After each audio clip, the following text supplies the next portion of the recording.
अस्सलाम वालेकुम स्टूडेंट्स। आज के सेक्शन में हम 9th फिज़िक्स का यूनिट नंबर 2 स्टार्ट करेंगे, जो है काइनेमैटिक्स। ठीक है, काइनेमैटिक्स क्या है? फिज़िक्स की एक ब्रांच है। ठीक है, अब हम सबसे पहले देख लेते हैं काइनेमैटिक्स की डेफिनेशन क्या होती है। Kinematics is the study of motion of an object without discussing the cause of motion. ठीक है, काइनेमैटिक्स क्या है? मोशन की स्टडी है। किसी भी कोई भी ऑब्जेक्ट मूव कर रहा है, लेकिन हम उसमें ये उसका कॉज डिस्कस नहीं करते कि वो क्यों ऐसे मूव कर रहा है। जैसे अगर गाड़ी स्ट्रेट लाइन है तो हम ये नहीं करेंगे कि क्यों स्ट्रेट लाइन ही है। विदाउट डिस्कसिंग द कॉज, सिर्फ हम उसकी जब मोशन को डिस्कस करते हैं तो उसको हम क्या बोलते हैं? काइनेमैटिक्स। काइनेमैटिक्स का हमारा फर्स्ट टॉपिक 2.1 है, रेस्ट एंड मोशन। छोटा सा एक टॉपिक है, rest and motion. Rest and motion, जैसे आपको नाम से पता चल रहा है, रेस्ट क्या होता है? आराम, और मोशन क्या होता है? हरकत। रेस्ट क्या होता है?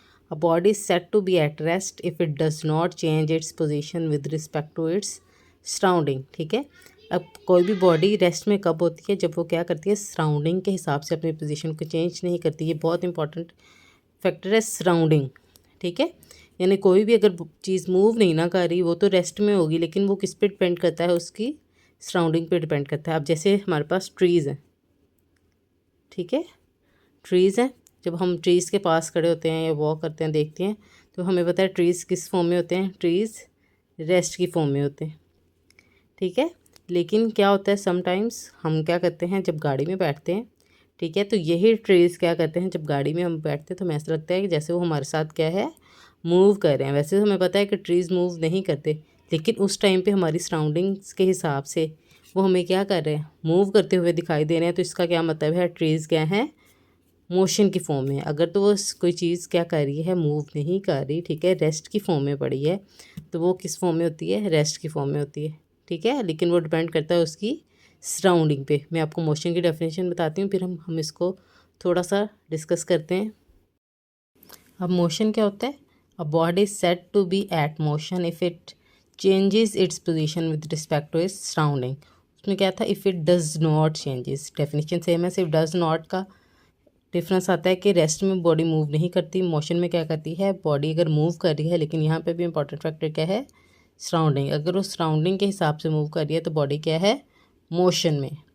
ठीक है, अब हम देखते हैं फॉर एग्जांपल, जैसे मैंने आपको आगे ट्री की भी एग्जांपल बताई है कि अगर जब हम ट्री के पास खड़े होते हैं, ठीक है, तो ट्री के पास जब हम खड़े होते हैं तो वो हमें क्या लगता है?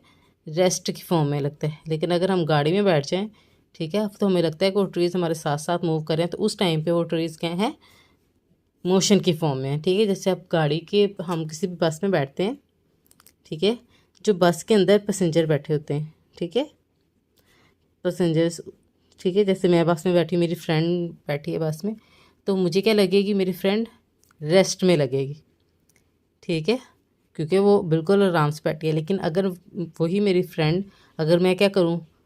बस के बाहर बैठ जाऊँ, ठीक है, और बस वो मुझे मूव करती दिखाई दे, उस टाइम पे अगर बस मूव कर रही है, ठीक है, तो उस टाइम पे जो पैसेंजर होगा, ठीक है, वो मुझे क्या किस फॉर्म में लगेगा? वो मुझे मोशन की फॉर्म में लगेगा। ठीक है, जब हम बस के बाहर बैठते हैं तो हमें ऐसा लगता है ना कि पैसेंजर क्या कर रहे हैं? बस के साथ मूव कर रहे हैं, तो उस टाइम पे वो क्या होते हैं?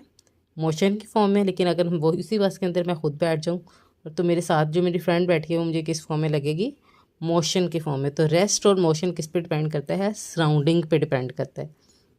ठीक है, अगर आज का लेक्चर आपको अच्छा लगा हो तो वीडियो को लाइक और शेयर ज़रूर करें, और कोई भी क्वेश्चन हो तो कमेंट बॉक्स में पूछें, और चैनल को लाजमी सब्सक्राइब करें। Thank you so much.